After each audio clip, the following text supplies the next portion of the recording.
হতে হবে। কাম, ক্রোধ, লোভ, মায়া, মদ, মাৎসর্য, এই 16টি রিপু ষড়যন্ত্র করে আমাকে দুনিয়ামুখী করে।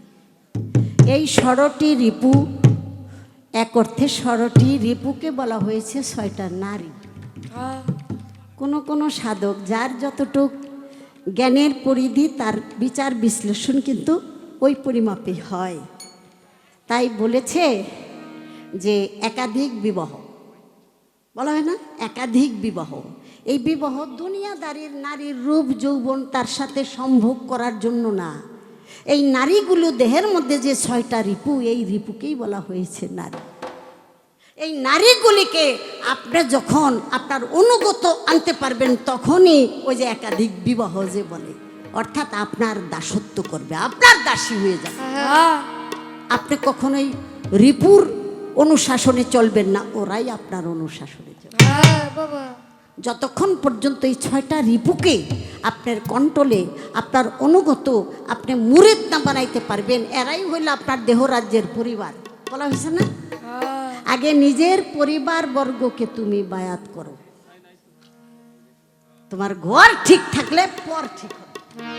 আমার ঘরই ঠিক নাই, তাহলে পর ঠিক হইব। আর এই ঘরের নাম হলো এই দেহ ঘর। বাহিরের ঘরের অত হিসাব নেই, এটা পরে। আগে আমি দেহটাকে তো ঠিক করতে হবে। এই দেহ রাজ্যের মধ্যে এই 6টা রিপুকে আমি যদি বায়াত বানাইতে পারি, আমি যদি আমার অনুগত করতে পারি, আমি যদি তাদেরকে শাসন করার মতো সেই জ্ঞান শক্তি আমার থাকে, তাহলে এইটাই হলো ঘরের মূল।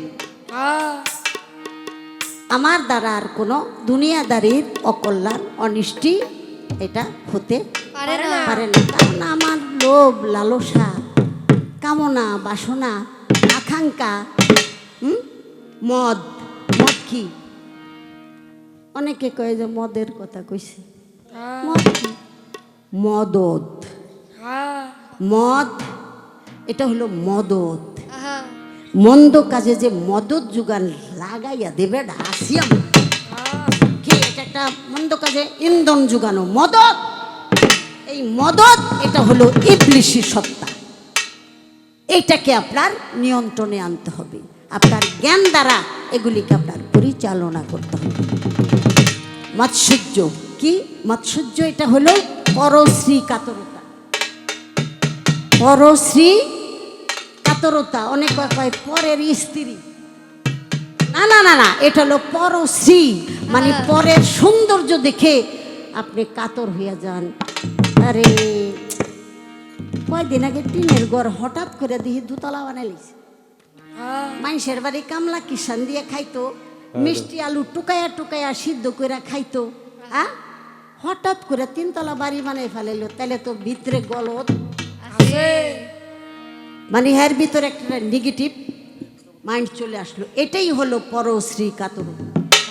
আমি তো চাই আমার মাদারীপুর শিবচর থানার সন্না শিবচর প্রত্যেকটা গ্রামে 2তলা 3তলা দালান হয়ে যেত। আমার গ্রাম সুন্দর। কি বাবা, তাই তো ভাল লাগবে। কেউ যেন আফসোস না করে যে আরে ওর বাড়িতে 2তলা, আমি দিহি 1চালা ঘরের মধ্যে থাকি, কারো আফসোস যেন না থাকে। আপনার আরো খুশি হওয়ার কথা। কিন্তু ওই যে যখন শয়তানি চরিত্র চলে আসে, তখনই আপনার ভিতরে পরশ্রী কাতর, পরের সৌন্দর্য দেখে আপনি কাতর হইয়া তার দোষগুলি তালাশ করেন। এটা কোনো মনুষ্যত্ব না, এটা কোনো মানুষ।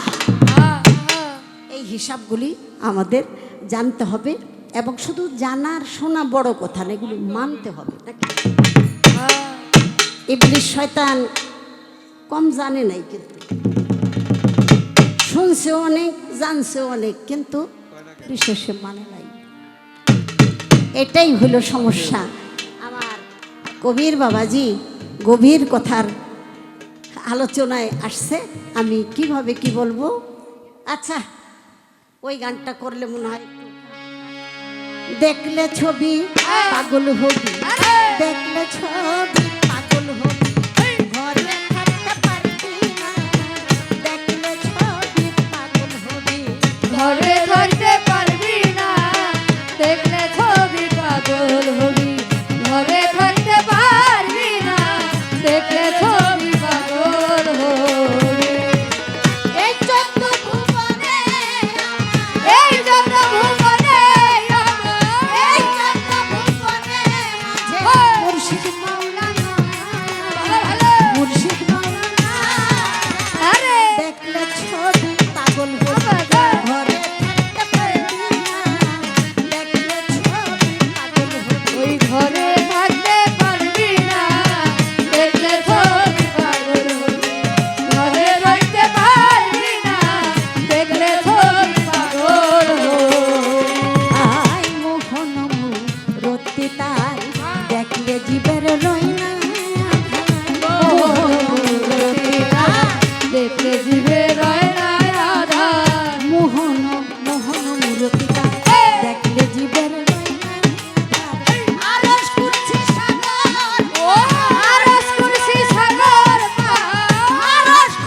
আমাদের হযরত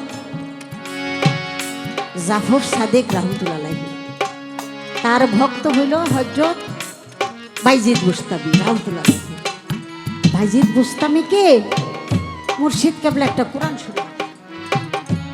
কোরআন শরীফ দিয়েছে, কোরআন শরীফ ঘরে নিয়েছে, তাকে রেখে দিছে। আসছে, কিরে বাইজিদ, যা দিছিলাম সেটা কো, বাইর করে দিছে, এই যে। তাই নাকি? আবার সে কয়েক বছর পরে আবার আসছে, বাইজিদ যা দিছিলাম সেটা কো। সারা ঘর খুঁজা দয়াল পাই না, পাও না।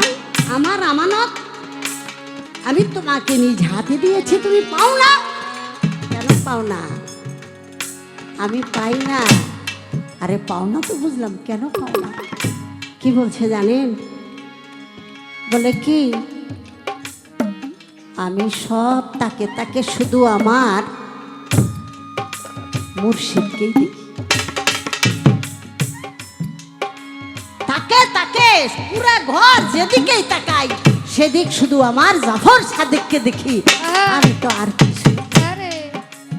বাবারে, যে নাকি গুরুর প্রেমে ডুবে গেছে সে ছাড়া এই মর্ম কথা কেউ। এই জন্য ওই যে একদিকে নজর দিলে আরেক দিক অন্ধকার হয়। আপনি যখন সেই মুর্শিদের রূপে মোহিত হয়ে যাবেন, বিলুপ্ত হয়ে যাবেন, চুন হলুদ একাকার হয়ে যখন চুন নাই হলুদ নাই, তখন এক রকম, তখন আর আপনার মধ্যে কোনো অন্ধকার থাকবে না। ওই জগতে আপনার পৌঁছাইতে হবে। দেখলে ছবি পাগল হবি, ঘরে থাকতে পারবি না। দেখলে ছবি পাগল হবি, ঘরে থাকতে পারবি না। দেখলে ছবি পাগল হবি। যিশু ভাবে খ্রিস্টানরা ভাবে জিন্দগি, যিশু ভাবে খ্রিস্টানেরা ভাবে জিন্দগি। ওই যিশু ভাবে ভাবে ভাবে জিন্দগি। হিন্দু ভাবে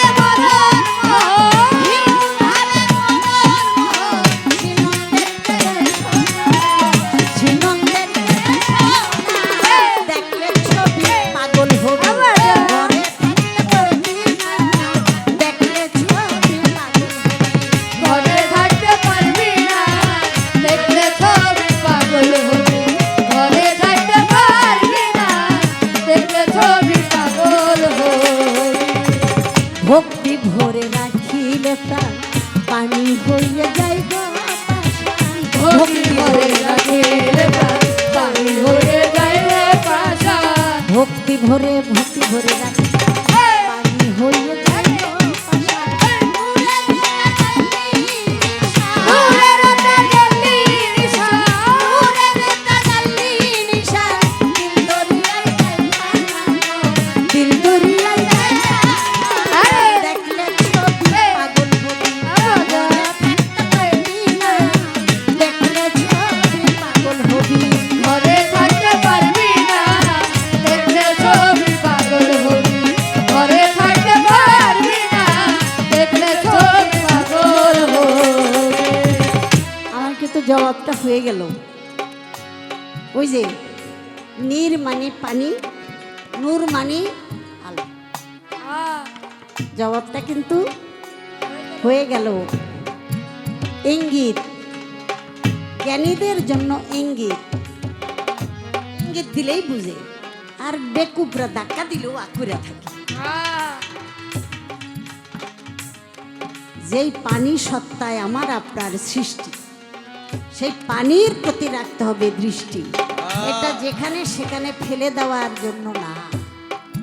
এটাই তো আপনার জোয়ার, এইটাই যৌবন, এইটাই যৌবনী শক্তি, এইটাই পাওয়ার, এইটাই হলো আলো। এই আলো যখন অন্ধকারে যেতে চায়, তখন মুর্শিদ বর্জকটা যে যেই রূপে নিজেকে অর্পণ করেছেন, সেই রূপটা সম্মুখে এনে যখন একটা ভক্তি দিবেন, ওই ভক্তির দ্বারা শক্তিতে আপনার সর্ব বিষয় ঊর্ধ্ব গতিতে চলে এসে স্থিরতা লাভ করবে, সেটা নূরময় হয়ে যাবে। নূরেরই তাজাল্লি নিশান দিল দরিয়ায় দেয় ফানা। দেখলে ছবি পাগল হবি, ঘরে থাকতে পারবি না। আমার মুর্শিদ যে আমি এক মুহূর্তের জন্য হারাই না। মুর্শিদ যদি না থাকে তাহলে আমি আসি কি? আমার মুর্শিদ আছে বলেই তো আমি আছি। মুর্শিদ নাই, আমি নাই। পিছনে সামনে এই যে যেদিকে তাকাই সেদিকে আমার মুর্শিদ। এক বিন্দু আমার অন্য কোনো রূপের দিকে নজর যায় না। শুধু ধৈর্য নিয়ে থাকতে হয়। ধৈর্য হইল ঐশ্বর্য। যে হয় ধৈর্যচ্যুত সে হয় পরাজিত। হ্যাঁ, যে হয় ধৈর্যচ্যুত সেই হয় পরাজিত। ধৈর্যশীলকে আল্লাহ পছন্দ করেন এবং ধৈর্যই হইল সবচেয়ে বড় ঐশ্বর্য। ঐশ্বর্য ঐশ্বর্য এটা কখনো ধ্বংস হবার নয়। যাইতে না যাইতেই 1 বছরও হয় নাই, গুরুরে প্রস্তাব দেয়, বাজান আমার পিছনে কয়েকটা ছেলে পেলে মুড়ি ধুইব, এখন আপনি খালি খেলাফতটা দিয়ে দিলেন, এটা কোনো কথা? কয়টা ভক্ত আছে খেলাফতের লেগে রেডি। আমি বুঝি গাই কিও তুমি যে মুরিদ করবা, মুরিদের সিস্টেম বুঝুন। আর মুরিদ করতে হইলে তার ভিতরে কত পাওয়ার, কত শক্তি লাগে। কারণ নৌকা যখন যাত্রীরা ভইরা যাইব, এই যাত্রী লইয়া নৌকা চালাইতে যে কত বড় শক্তি আসেনি, ওই বাবাই আছে না। শুনছেন জবাব, কই বাবাই আছে না। তাই মুরিদ করবা তুমি, আর বাবাই বুঝে আছে। কই এত তাড়াহুড়া করো না। যখন তুমি উপযুক্ত হবা, নাকি যখন তুমি যোগ্যতা অর্জন করবা, তখন প্রাপ্তি মুর্শিদের নেই তোমার। আমরা বেশিরভাগ যোগ্যতার চেয়ে প্রাপ্তি যখন বেশি হয়ে যায়, তখনই আমরা লন্ডভন্ড। ওই দিকটা লক্ষ্য না রাখলে কাজ হয় না। কোনো কোনো দরবারে 2-1 মুরিদ আছে, মুরাদ আছে, যখন শুনে যে এই বছর বাজারে কয়েকজনকে খেলাফত দিব, ওই ভক্তটা ওই এরিয়ার মধ্যে পালাইয়া থাকে। পুরুষের শেষে আসছে, কিরে পাগলা কই গেছিলি? কই গেছিলাম একটু ঘোরাঘুরি করণের লেগে, বিপদ যদি আবার আমার গাড়ে। হাই হাই রে, গুরুগিরি করা যে কি কি সাজা। রাজা মানে কিন্তু সুখ না, রাজা মানে সাজা। সবগুলির দায়িত্ব পালন করা লাগে। খোদার চোখে যেমন ঘুম নাই, যে গুরু হয় তার চোখেও ভক্তের জন্য সব সময় জায়গা থাকা লাগে। মনে নাই আমার দয়াল নবী দিনের রাসূল আখেরের আম্বিয়া, ওরে মাঠের মধ্যে কান্না করে গায়ের জামাটা। এমন সময় মা আয়েশা বিছানা হাতায়, আরে বিছানাতে নাই রে নবী, গেছে কোন জায়গায়। তাই দেখিয়া এ ঘর সে ঘর করে হাঁটাহাঁটি। নারী দেহে আত্মা যখন আসে, তখন তার মধ্যে একটা সন্দেহ পোকা।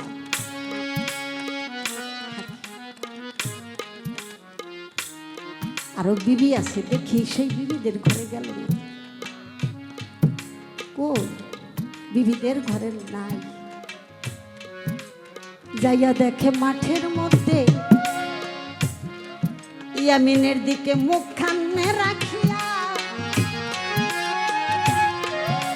আমার দয়াল নবী কান্দিতেছে চোখের পানি ছাড়িয়া।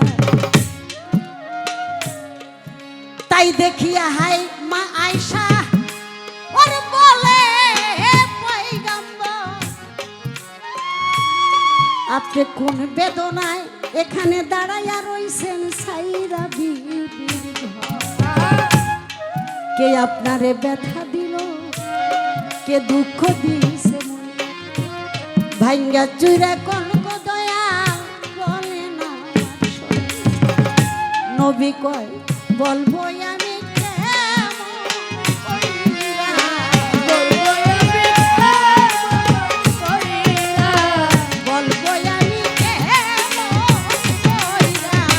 বলবো আমি কেমন কইরা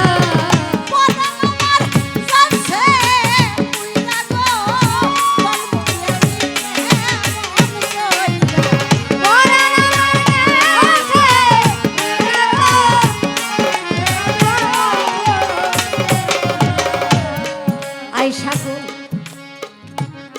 ওই যে আমি করুণ শহরে আমার আছে এক ভালোবাসার পাগল ওরে সারা রাত্রি ওই পাগলে ফেলে চোখের জল ইয়া নবী ইয়া মোহাম্মদ ইয়া রসুল বলে কান্দে সারা রাত আরে আমার দিকে লক্ষ্য করে আরে থাকে সারা রাত চোখের পানি ছাইরা যখন ওয়াশ করনি দীর্ঘ নিঃশ্বাস ছাড়ে ওরে সেই শ্বাস এসে আমার বুকের মধ্যে লাগে একবার আমি কেমন করি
শোনো শোনো প্রাণের আয়সা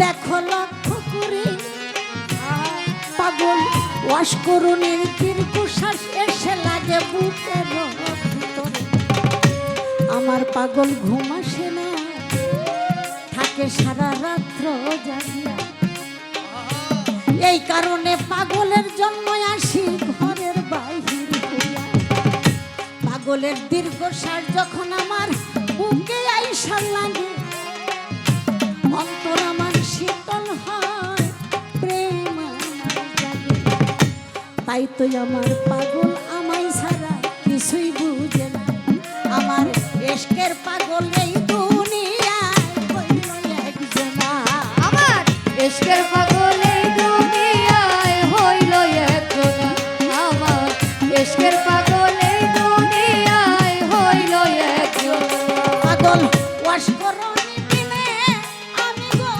কেমনে থাকবো ঘরে শুইয়া ওয়াশ করনি দিনে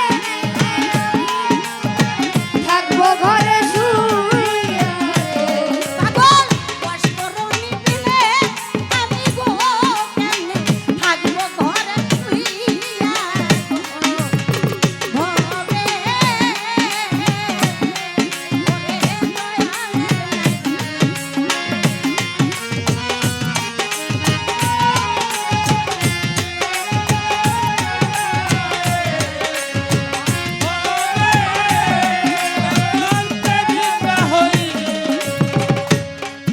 তাই তো আমি সারা রাত জাগিয়া কাটাই পাগল আশকরণের মতো এমন বান্ধব জগতে আর নাই।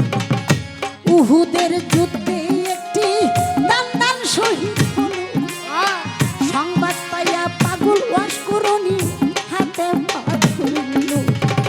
একটা একটা কইরা দন্ত সকল দিল ফেলে। আরে এমন বান্ধব আর হবে নাই মকাল পরকালে। আরে এমন বান্ধব আর হবে না পরকালে। আরে এমন বান্ধব আর হবে না পরকালে। তুই চোখের জ্বালা প্রাণের টান, তুই চোখের জ্বালা কানের ডাগর। তুই চোখের জ্বালা প্রাণের টান, পাবি নাকি মনের কাছে, প্রাণের প্রাণের কাছে। আখিনি রে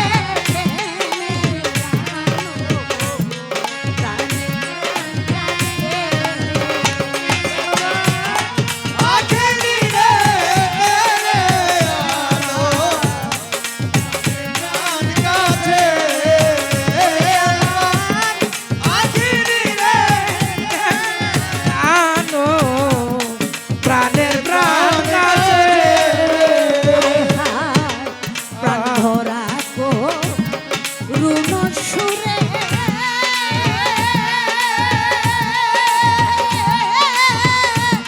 প্রেম ভাবে ডাকলে তারে গো, হায় হায় প্রাণ ভরা কো